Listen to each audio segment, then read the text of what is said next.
सर्व मित्रमैत्रिणींनो, आपण मागच्या कार्यक्रमात पाहिलं की आपल्या शैक्षणिक, व्यावसायिक आणि नंतर जीवनाची सुद्धा इमारत ही स्वतःच्या ओळखीवर उभी करायची, स्वतःच्या शक्तिस्थानांवर उभी करायची. आज आपल्याला पाहायचं आहे की ही स्वतःची ओळख कशी करायची, स्वतःची शक्तिस्थानं कशी ओळखायची. खरा एक सोपा उपाय म्हणजे ज्याचा त्याला बरोबर कळतं. माझं तर म्हणणं आहे की तुम्ही थोडे डोळे मिटून जरी शांत बसलात म्हणजे एक प्रकारे आपल्या आत पाहिलं, अंतःकरणात डोकावून पाहिलं, तर तुम्हाला माहिती असतं तुम्हाला काय करायला आवडतं, तुमचं मन सहजपणे कुठल्या गोष्टीमध्ये रमतं, शाळा कॉलेज पातळीचे कोणत्या विषयांचा अभ्यास करायला तुम्हाला मजा येते आणि कोणत्या विषयांचा अभ्यास करायला मजा येत नाही. अभ्यासाचं एक वेळ सोडा, पण शाळा कॉलेजच्या वयाच्या काळामध्ये कुठली ॲक्टिव्हिटी काय करायला तुम्हाला आवडतं आणि काय म्हणलं की अंगावर काटा येतो हे तुम्हाला माहिती असतं. खरं म्हणजे त्या आपल्याला जी माहिती कळेल ती आपली ओळख. मग त्यावरनं क्षेत्र निवडावं. पण याच्या सहित आता सुदैवाने आधुनिक काळामध्ये काही शास्त्रीय आपल्या हाताशी साधनं तयार झालीत, ज्यामुळे अधिक शार्प, अधिक धारदार निर्णय घेता येणं शक्य आहे. त्यातला एक मार्ग आहे, त्याचं नाव आहे ॲप्टिट्यूड टेस्ट. कल, आपल्या व्यक्तिमत्वाचा कल कुठे आहे, ॲप्टिट्यूड, व्यक्तिमत्वाचा कल कुठे आहे. आता त्या सध्यासुद्धा वेगवेगळ्या ठिकाणी वेगवेगळ्या प्रकारच्या आहेत, पण ॲप्टिट्यूड टेस्टचा मूळ भाग म्हणजे एका ठरलेल्या दिवशी एक साधारण 5-6 तास या चाचण्या होतात. त्या 6-7 प्रकारांच्या आहेत आणि त्यावरनं तुमच्या व्यक्तिमत्वाचे एक 20 ते 27 या निकषांवर पैलू शोधले जातात आणि तुमच्यापाशी कोणत्या प्रकारच्या क्षमता आहेत आणि कोणत्या प्रकारच्या नाहीत आणि तुमच्या व्यक्तिमत्वाला रुची, रस, इंटरेस्ट कोणत्या क्षेत्रात आहे हे ॲप्टिट्यूड टेस्ट आपल्याला सांगतात. त्याच्यामध्ये प्रथम त्या टेस्ट असू शकतात आणि नंतर त्या घेणारे जे तज्ज्ञ मानसशास्त्रज्ञ असतील यांच्याबरोबर काउन्सेलिंग यालाही एक मोठं स्थान येत चाललेलं आहे. ते आता 10वी-12वीतला मुलगा मुलगी असेल तर तो स्वतःसुद्धा जाऊन भेटू शकतो, ज्यांच्याशी भेटून बोलावं असं त्याला वाटेल असे, किंवा तो आईवडिलांना बरोबर घेऊन जाऊ शकतो. खरं म्हणाल तर आमची सर्वसाधारण सूचना आहे की चर्चा जेव्हा होईल ॲप्टिट्यूड टेस्टच्या आधारावर तेव्हा बरोबर आईवडील असणं चांगलं. आईवडिलांनी आपल्या मुलामुलीला लहानपणापासून पाहिलेलं असतं, त्यांची निरीक्षणं आणि ॲप्टिट्यूड टेस्टमधच्या शास्त्रीय चाचण्यांमधनं जे बाहेर येईल हे एकमेकाशी जुळतं का नाही जुळतं हे आपल्याला पडताळून पाहता येतं. त्यामुळे काउन्सेलिंग हे ॲप्टिट्यूड टेस्टच्या नंतरचं, आधीचं किंवा ॲप्टिट्यूड टेस्टच्या व्यतिरिक्तसुद्धा काउन्सेलिंग या गोष्टीला महत्त्व येत चाललेलं आहे. जाणकारांशी बोलून पहा, त्याचा उपयोग होईल. अनेक जणं मला विचारतात की या ॲप्टिट्यूड टेस्ट कितपत विश्वासार्ह मानायचा. हा मुद्दा महत्त्वाचा असल्यामुळे मी मुद्दाम प्रश्न उपस्थित करून इथे बोलतो आहे.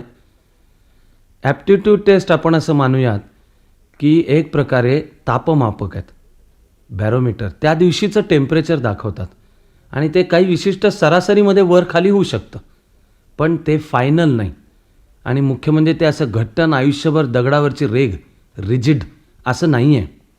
ॲप्टिट्यूड टेस्टकडे पाहण्याचे 2 प्रकार आहेत, दोनही समान आहेत. काय प्रकाराने आपण पाहायचा हा निर्णय ज्याचा त्यांनी करायला हवा आहे. पहिला प्रकार आहे की त्या ॲप्टिट्यूड टेस्ट साधारण दाखवून देतात की हे बघ, ह्याला शब्दांची क्षमता आहे पण आकड्यांची नाही, आकारांची क्षमता आहे पण सामाजिक वर्तणुकीची नाही, इत्यादी काही असेल. हे तुम्हाला कळलं की त्याचा तुम्ही 2 प्रकारे उपयोग करून घेऊ शकता. एक प्रकार आहे, तुम्ही म्हणू शकता की ठीक आहे, जे आहे त्याला सुसंगत करिअर कोणतं ते निवडू आणि मग त्याच्यामध्ये शैक्षणिक आणि पुढे व्यावसायिक करिअर करू आणि अर्थातच त्यातली आपले जे आता जीवनाचे परवलीचे शब्द उत्तमता आणि प्रतिभा, एक्सलन्स आणि क्रिएटिव्हिटी ती गाठू. तेव्हा एक मार्ग ॲप्टिट्यूड टेस्ट जे म्हणते त्यानुसार शैक्षणिक किंवा व्यावसायिक करिअर घडवणे. पण दुसराही एक अत्यंत मोलाचा आहे, तो अवघड आहे, हे खरं आहे, टफ आहे, त्यात कष्ट तुलनेने जास्ती आहेत. पण तो दुसरा आहे की तुम्हाला आयुष्यात कोणीतरी अमुक व्हायचं आहे. समजा प्रशासकीय सेवेत जायचं आहे, पण ॲप्टिट्यूड टेस्ट असं दाखवते की प्रशासकीय सेवेत जायला जे गुण आवश्यक आहेत ते तुझ्या व्यक्तिमत्वात नाहीत.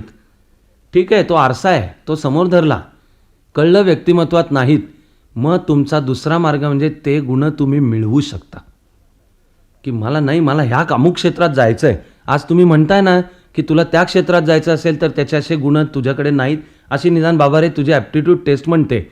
काही काळजी करण्याचं कारण नाही, चिंतेत पडण्याचं कारण नाही, कपाळाला हात लावण्याचं कारण नाही. आता माझ्या जीवनाचं काय करू नाही आहे, करायला हवं आहे ते कंबर कसायला हवी.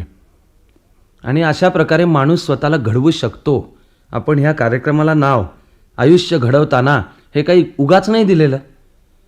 तेव्हा ॲप्टिट्यूड टेस्टनुसार क्षेत्र निवडा किंवा जे क्षेत्र निवडायचं आहे त्याला आवश्यक ते गुण ॲप्टिट्यूड टेस्टने आपल्याला सांगितल्यानंतर ते मिळवा. तेव्हा ॲप्टिट्यूड टेस्ट म्हणजे काहीतरी जणू आता ते फायनल आहे असं आपण समजू नको आहेत. दुसरा एक शास्त्रीय असायचा उपाय तुलनेने तो सध्या मागे पडला आहे, त्याचं नाव आहे IQ टेस्ट, इंटेलिजन्स कोशंट, बुद्ध्यांक. त्या काढण्याचे असायचे. सरासरी बुद्ध्यांक मानला जातो 95 ते 100. 95पेक्षा कमी ही थोडी काळजीची गोष्ट मानली जायची पूर्वी. 100च्या वर हा आकडा जेवढा जास्ती तेवढा त्याचा अर्थ तो अधिक बुद्धिमान किंवा इंटेलेक्च्युअली गिफ्टेड. पण सध्या IQ ही कल्पना थोडी मागे पडली आहे. तुम्ही म्हणाल की मागे पडली आहे तर तुम्ही ती सांगण्यात वेळ कशाला घालवला, कारण त्याच्याशी आपला पुढचा मुद्दा संबंधित आहे. IQ ही कल्पना मागे पडली कारण असं दिसून आलं की ज्यांचे IQ खूप उच्च आहेत ते जीवनात यशस्वी होतातच आहेत असं नाही आहे. म्हणून शास्त्रज्ञांनी शोधायचा प्रयत्न केला की जर IQ नाही रे ह्याच्यापाशी बुद्धिमत्ता आहे मग हा व्हायला पाहिजे यशस्वी. दिसून असं आलं की नाही, असं त्याच्यात कोरिलेशन, नातं, थेट नातं नाही निघत आहे. म्हणून शास्त्रज्ञांनी शोधलं की कशात आहे. म्हणून IQच्या जागी पुढची संकल्पना अस्तित्वात आली, तिचं नाव आहे इमोशनल कोशंट, EQ, भावनांक. म्हणजे नुसता बुद्ध्यांक नाही भागत, तुमच्यापाशी एक समृद्ध असा भावनांचा कोश असावा लागतो. तर तो भावनांचा कोश म्हणजे काय, तर ते दोन सगळ्यात मोलाचे शब्द. एक आहे अचीवमेंट मोटिवेशन, यश मिळवायची जिद्द, आणि दुसरा शब्द आहे ॲटिट्यूड फॉर्मेशन, योग्य दृष्टिकोन. दोनही असले तर यश मिळणार आहे. नुसती बुद्धी खूप आहे पण यश मिळवायची जिद्द नाही. यश मिळवायची जिद्द याचाच अर्थ अपयश पचवायची तयारी, याचाच अर्थ यशाने चढून न जाणे आणि अपयशाने खचून न जाणे. म्हणजे वृत्तीची एक योग्य नम्रता, शिकण्याची सतत तयारी, आपल्यातला विद्यार्थी जागा असणे, हे सगळं मिळून येतं इमोशनल कोशंट.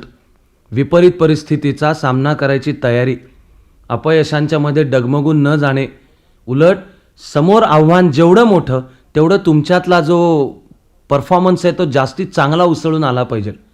या सगळ्याला मिळून म्हणलं इमोशनल कोशंट. त्याचा हा एक भाग तो म्हणजे अचीवमेंट मोटिवेशन. आणि शास्त्रज्ञांना असं दिसलं की बुद्धी खूप आहे पण यश मिळवायची जिद्द नाही. आकाशवाणीवर बोलताना आपल्याला वेळ कमी असतो ही वस्तुस्थिती, नाही तर मी तुम्हाला इतक्या गोष्टी इतक्या छान, आम्ही आता इथे नावं घ्यायलाही आपल्याला वेळ होणार नाही आहे, पण एकामागून एक उत्तम क्रिकेटर्स असे आहेत की जे जगातले सर्वात घणाघाती बॅट्समन होते, पण प्रत्यक्ष पाहायला गेलं तर त्यांचे स्कोअर, त्यांचा रन रेट, त्यांचे सरासरी चांगल्या नाहीत. उलट नुसती गुणवत्ता म्हणली तर कदाचित त्यांच्यापेक्षा एक 4 बॅट्समनमध्ये कमी असेल, पण त्यांनी स्वतःला कामाला नीट लावलं म्हणजे त्यांच्यात यश मिळवायची जिद्द जास्ती होती, विकेटवर टिकून राहायची जिद्द जास्ती होती. एवढा तेवढा एखादा चेंडू वाईट गेला, आधीच्या एखाद्या इनिंगमध्ये 0 आऊट झालो म्हणून ते डगमगून जाणारे नव्हते, अशांनी यश जास्ती मिळवलं.